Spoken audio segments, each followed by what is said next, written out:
Hello everyone. Today we'll be talking about glycerol, its role in sports nutrition, and whether it's really helpful for athletic performance.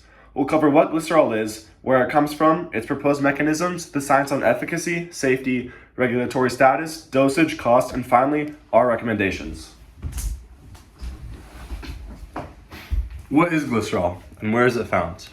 Glycerol, also called glycerin or 1,2,3-propanetol, is a 3-carbon sugar alcohol.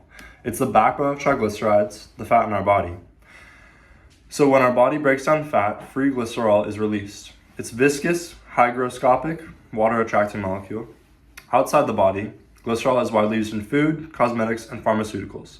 As a supplement, athletes typically consume food-grade glycerol mixed in water to induce glycerol-induced hypohydration.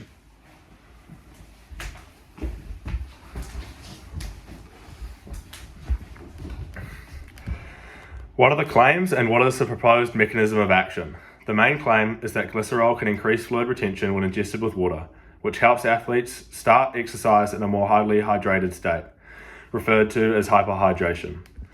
By having more fluid on board, athletes may better tolerate sweat losses, delay negative effects of dehydration, maintain blood volume, and reduce cardiovascular and thermal strain.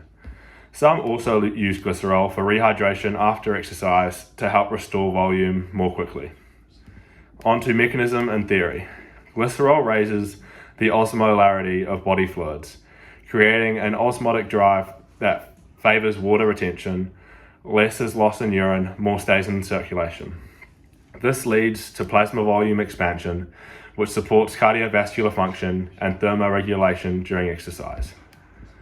With higher plasma volume, the body may better regulate temperature, lower heart rate, and reduce perceived exertion, which potentially improves endurance under stress. Okay, on to the next topic. Is glycerol effective for athletic performance? What does research say? This is the evidence where everything's kind of mixed up and it depends heavily on context. So there is some supporting evidence saying yes, it can help. A recent randomized crossover clinical trial with 30 trained long-distance runners found that glycerol hyperhydration significantly improved running economy. Specifically, they saw a reduction in caloric cost per unit, oxygen cost per unit, heart rate, and rating of perceived exertion. Reviews of glycerol use note that in some studies, glycerol plus fluid increases endurance time to exhaustion by up to 24%, or yields an approximately 5% increase in work or power in certain exercise models. Now the evidence against why it might not help.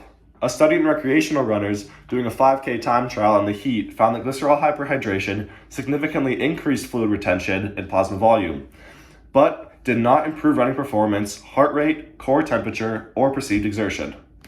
Another study using a self-paced, variable intensity 60-minute cycling protocol in a warm, humid environment showed no performance advantage of glycerol over water hyperhydration. More recently, research in international race walkers showed that under hot conditions, pre-exercise glycerol provided no significant benefit in dehydration markers or performance, and in fact, body mass loss was greater in the glycerol trial. Now, our interpretation. The benefits seem context-dependent. Glycerol may help more under heat stress or when fluid access during exercise is limited. But it's not a guaranteed performance booster. Some studies show no improvement even when hydration is improved. Overall, looking at effectiveness, glycerol can improve hydration status and in some situations improve endurance performance, especially for long duration exercise or in heat, but the effect is not consistent across all studies.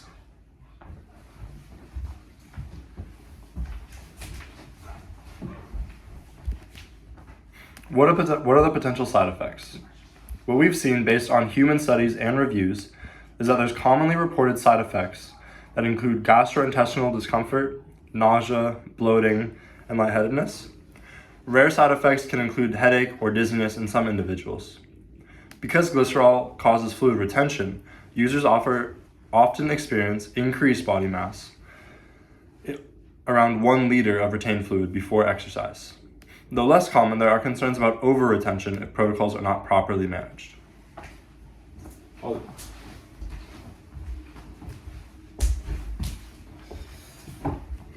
Is glycerol safe or could it be harmful?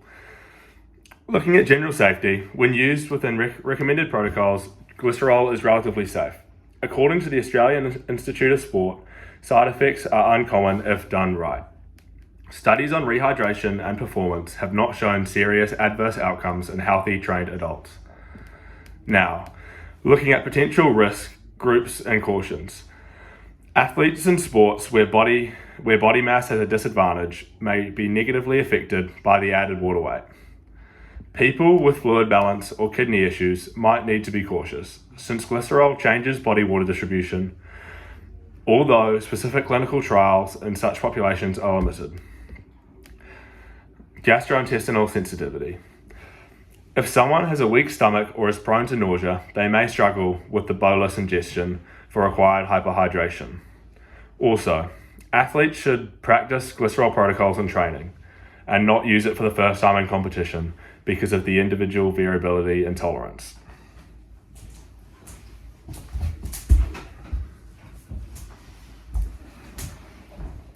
Is glycerol banned by the NCAA, IOC, USADA, or WADA? And what are the legal or ethical implications? The World Anti-Doping Agency, WADA, says that glycerol was banned in the past. It was classified as a masking agent due to its plasma expansion potential, but it was removed from the prohibited list as of January 1st, 2018. The reason for the previous ban is the idea was that by expanding plasma volume, glycerol could dilute or mask banned substances in blood or urine tests. Later research, however, showed that glycerol hyperhydration protocols do not meaningfully alter key blood parameters used in doping detection for things like hemoglobin mass or hematocrit over multi-day usage. With its removal from the ban list, glycerol is now permitted in sport. The Australian Institute of Sport confirms that glycerol is a permitted supplement under its framework. Other organizations like the NCAA say that because WADA sets the global standard and glycerol is no longer prohibited by the WADA, most major sports organizations aligned with that according policy. Now looking at ethical implications. There remains a risk for athletes if they misuse or over-rely on glycerol. This is looking at a performance-enhancing drug rather than a hydration strategy. Supplements in general carry contamination risk.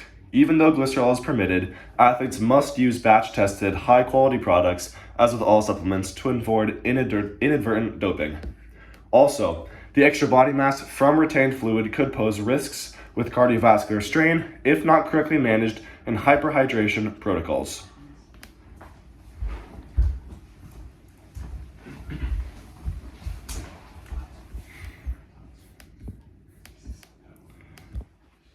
The recommended dosage, according to evidence-based guidelines for pre-exercise hypohydration, is around 1.2 glycerol per kg of body mass, mixed in with roughly 26 milliliters per kilogram of water, consumed over around 60 minutes, starting about 30 minutes before the exercise.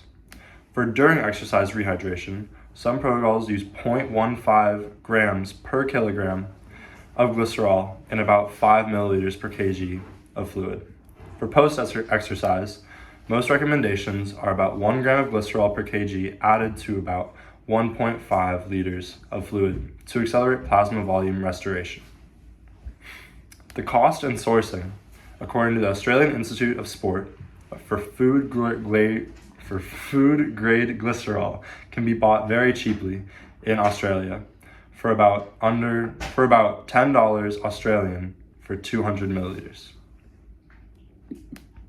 There are also sports supplement brands that sell glycerol or glycerol hyperhydration powders/liquids. Make sure to choose informed choice or batch-tested brands to reduce doping risk.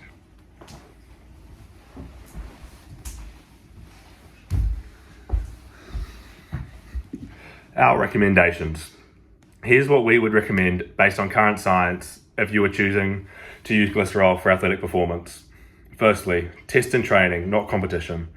Because of the variability in response, any glycerol hyperhydration protocol should be trialed in practice before use in competition.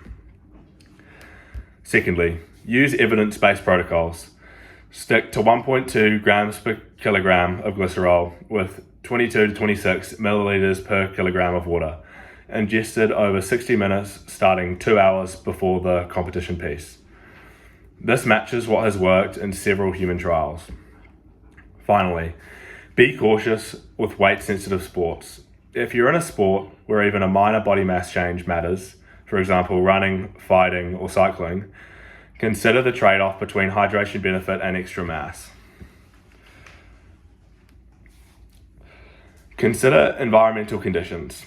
Glycerol seems more likely to help when heat stress or high sweat losses are expected, so it's especially useful in hot or humid competitions. Buy high-quality, batch-tested glycerol. Use a supplement from a reputable brand, ideally one tested for purity, to avoid contamination or inadvertent doping risk. Monitor side effects. Pay attention to GI symptoms, dizziness or discomfort. If side effects occur, reduce dose, split intake, or reconsider use altogether. Finally, stay aware of current policy. Although currently glycerol is allowed according to World Anti-Doping Agency rules, always check with the most recent updated banned substance lists and use supplements responsibly under guidance from a sports dietitian.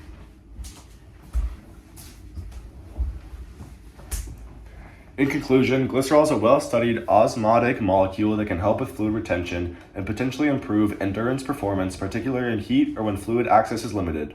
However, its effects aren't guaranteed and it must be used carefully. With proper dosing, testing, and quality control, it's a viable strategy, but not a silver bullet. Thank you for listening.